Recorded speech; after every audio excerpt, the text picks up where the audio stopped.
గడిచిన 11 సంవత్సరాల బీజేపీ పాలనలో ప్రధానమంత్రి నరేంద్ర మోదీ దేశాన్ని ముందుకు తీసుకుపోతే తెలంగాణలో మాత్రం తిరోగమనంలోకి పోతుందని ఎమ్మెల్సీ మల్క కొమరయ్య అన్నారు. వరంగల్ నగరంలోని కే కన్వెన్షన్ హాల్లో ఏర్పాటు చేసిన 11 సంవత్సరాల సుపరిపాలన ఎగ్జిబిషన్ కార్యక్రమంలో పాల్గొన్నారు. అనంతరం మాట్లాడారు. ఈ కార్యక్రమంలో స్టేట్ స్పోక్ పర్సన్ రాణి రుద్రమ, జిల్లా అధ్యక్షులు గంట రవికుమార్ తదితరులు పాల్గొన్నారు. లక్షణము 24 hours ప్లస్ మేధావి తెలివి ప్లస్ పేషెన్స్ ఉంటుంది. కాబట్టి మన వాళ్ళు ఇండియాలో ఏ కంట్రీలో ఉన్నా వాళ్ళు సక్సెస్ఫుల్గా మనీ సంపాదించడం, ఉద్యోగం చేయడం, జాబ్ చేయడం, లేకుంటే మన కంపెనీస్ పెట్టడము. ఇప్పుడు అమెరికాలో చాలామంది ఇండియన్స్ మన బిజినెస్ చేసేవాళ్ళు మన వాళ్ళు. అట్లా మన ఇప్పుడు ఎవ్రీ ఇయర్ మనకు $100 బిలియన్, లాస్ట్ ఇయర్ $100 బిలియన్ వచ్చాయి మన foreign currency remittances. And that is big money for India for development. అంటే మన వాళ్ళు బయట ఓన్లీ ఉద్యోగాలు చేసి లేకుంటే కంపెనీస్ పెట్టి foreign remittance, direct remittance $100 billions వచ్చాయి. అంత ఫారిన్ కరెన్సీ మన ఇండియాకి వచ్చింది.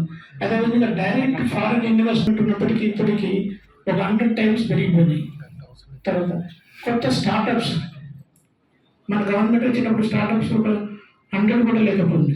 ఇప్పుడు థౌజండ్స్ మీద మనకు స్టార్టప్స్ అయిపోయినాయి. అంటే ప్రతి ఐఐటి, ఐఐఎంలో చదివే వాళ్ళు కానీ, మన ఎన్ఐటీలో చదివే కానీ, మన మంచి ఇంజనీరింగ్ కాలేజ్లో చదివే స్టూడెంట్స్, ఆ కామన్ స్టూడెంట్స్ కూడా ప్రతి ఒక్కరు ఇప్పుడు ఎక్కడ పాలన పోవాలి లేకుంటే ఎక్కడ చదువుకోవాలి అనుకుంటా వాళ్ళు కొత్త స్టార్టప్ ఒక ఐడియా ఉంటే స్టార్టప్ చేసుకుంటే ఇన్వెస్ట్మెంట్ వస్తుంది. దాంతో ఇప్పుడు రాకెట్స్ కూడా ప్రైవేట్ సెక్టర్లో, డిఫెన్స్ సెక్టర్ చూసుకోండి. ఒకప్పుడు మనం మొత్తం మన డిఫెన్స్ 34 minutes 9 places ఎక్కడైతే టెర్రరిస్టు స్థావరాలు ఉన్న ప్లేస్ కానీ, లేకుంటే మన టెర్రరిస్టులు వాడే ఎయిర్పోర్ట్స్ కానీ 9 places 34 minutes మనం మన మిసైల్స్ వేసి దాన్ని సర్వనాశనం చేసాం టెర్రరిస్ట్ క్యాంపులు.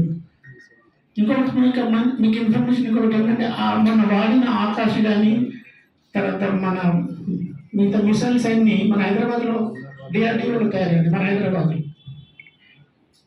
కాబట్టి మీరు ఏ సెక్టర్ తీసుకోండి, ఇప్పుడు డిఫెన్స్ దాంతో ఇప్పుడు ఏం చూడండి, వరల్డ్లో మన జోలికి రావాలంటే చైనా కూడా భయపడిపోతుంది. ఇప్పుడు